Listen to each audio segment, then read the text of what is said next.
কম বয়সতে ছোৱালীৰ বিয়া হোৱা বাল্য বিবাহ অসমত মোটামুটি তাক আমি আজি বন্ধ কৰি দিছো।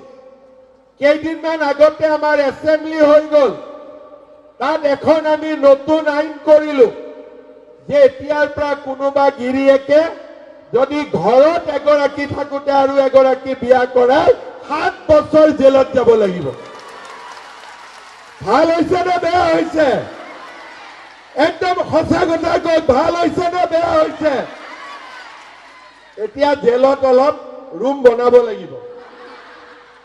আৰু যদি প্ৰথম গৰাকীক ঠগাই বিয়া কৰায় তেতিয়াহ'লেতো 7 বছৰ নহয় 10 বছৰ জেলত যাব লাগিব।